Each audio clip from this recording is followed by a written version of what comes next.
At 3 in the morning on February 2nd, 1502, a piercing cry cut through the stone corridors of the Este castle.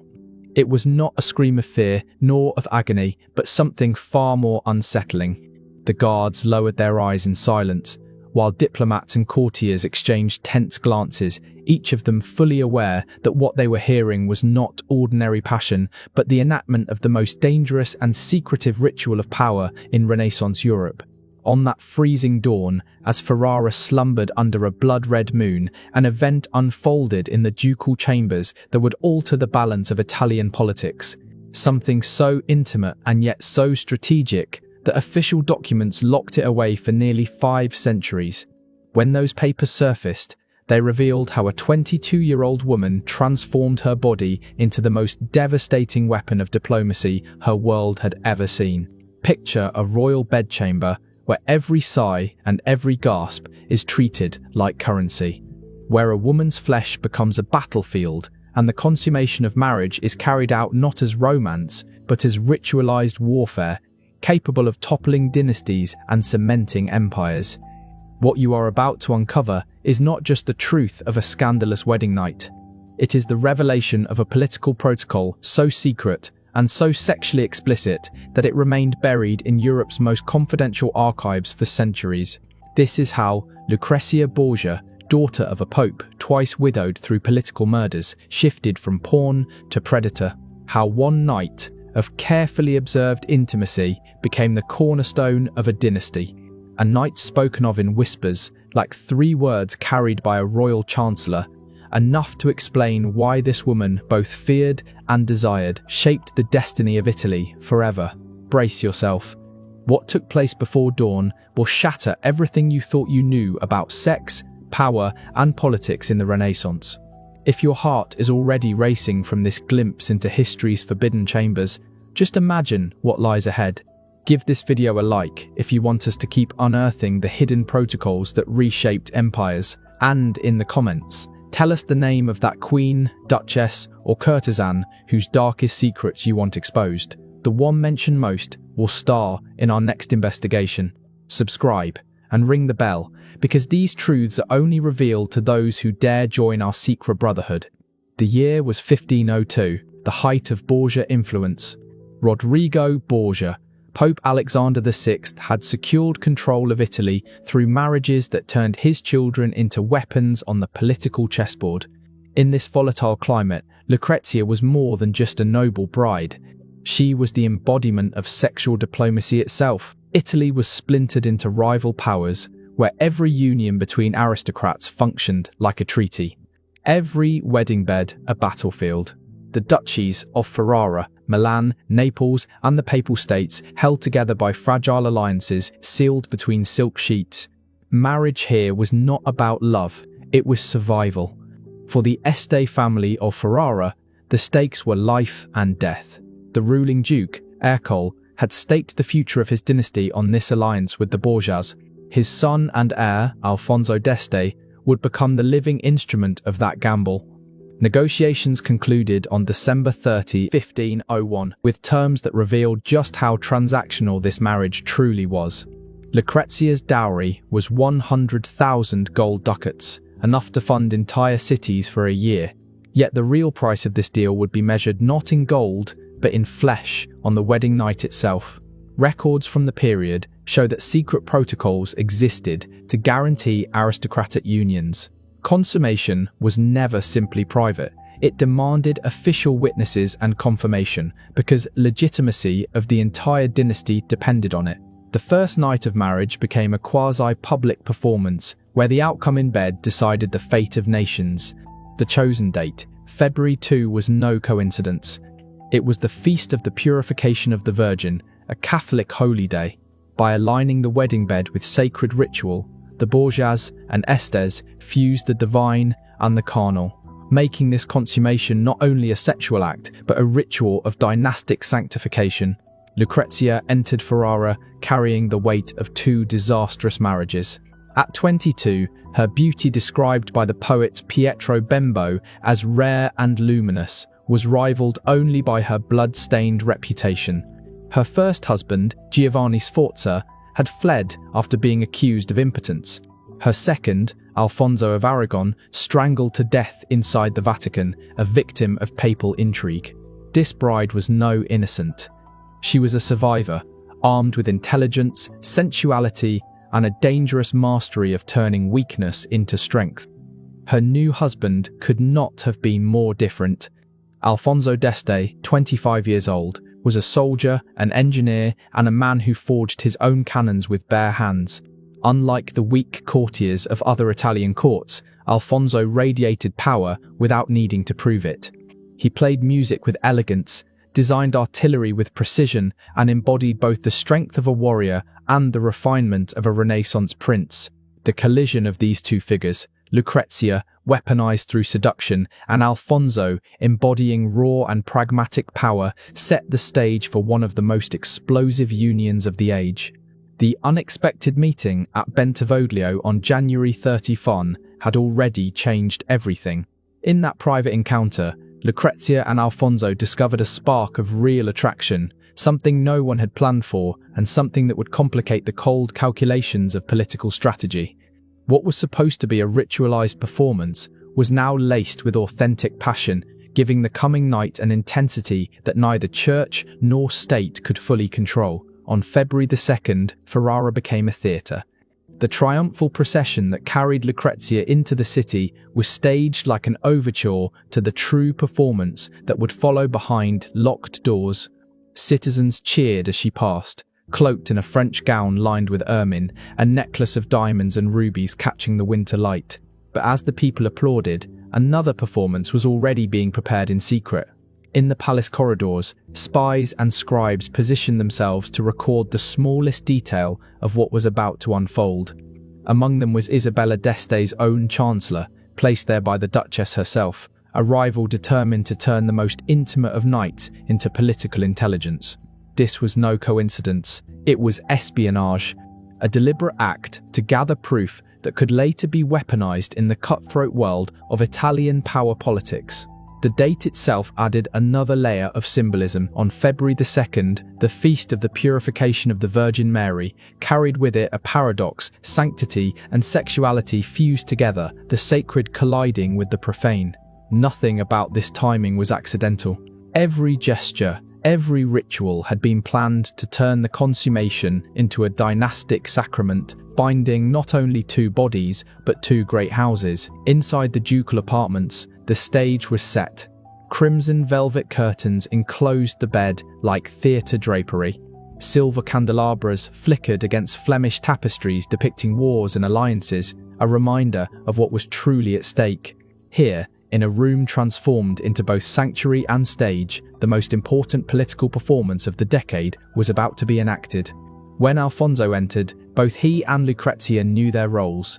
Their meeting at Bentivoglio had already awakened something genuine between them, but now that spark had to be harnessed and displayed as proof.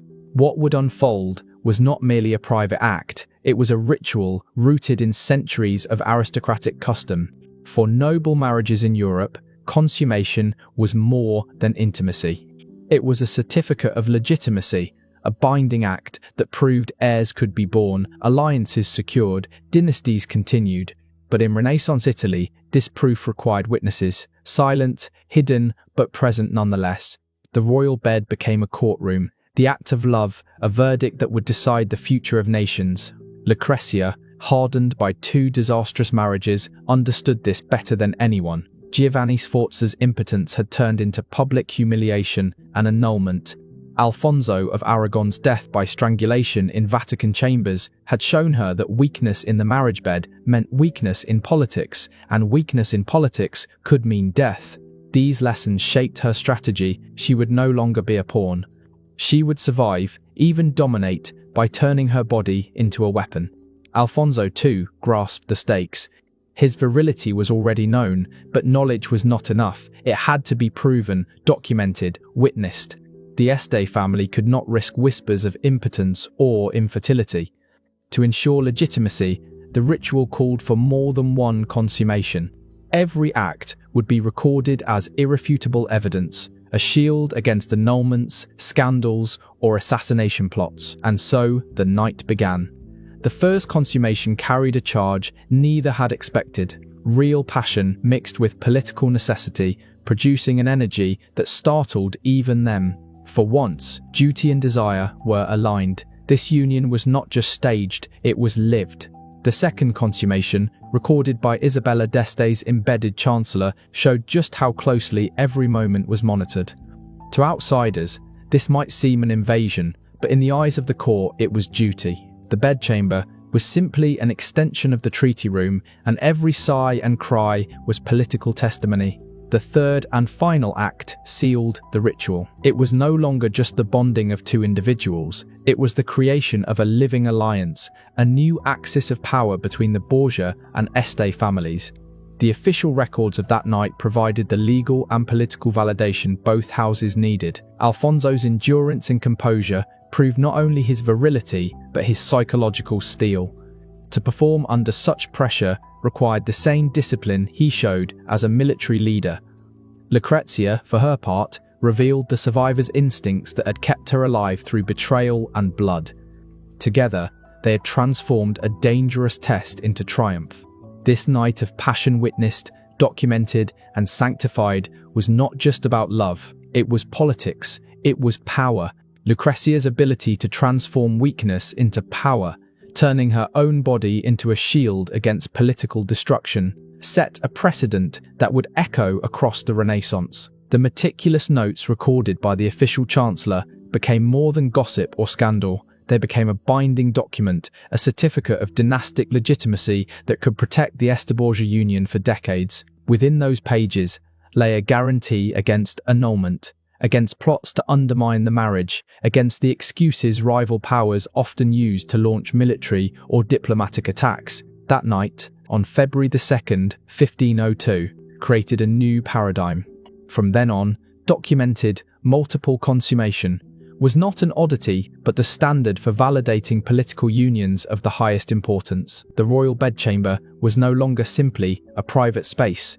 It was a courtroom, a stage, and a battlefield where sexual performance itself determined the fate of empires. When dawn broke on February 3rd, two individuals had been transformed. No longer simply bride and groom, Lucrezia and Alfonso emerged as architects of a new political reality.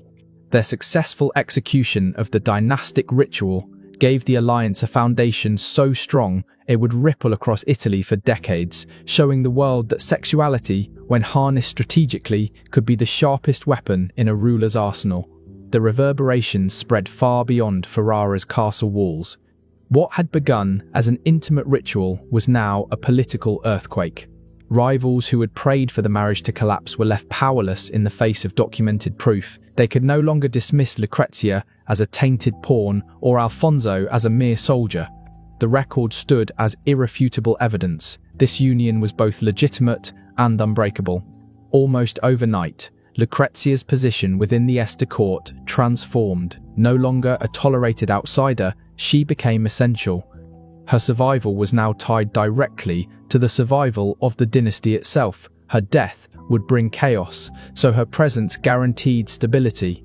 For the first time, she was untouchable. Alfonso too emerged stronger. His performance had proven not only virility, but resilience under pressure. Where other noble heirs had faltered, humiliated by annulments or whispers of inadequacy, Alfonso had triumphed.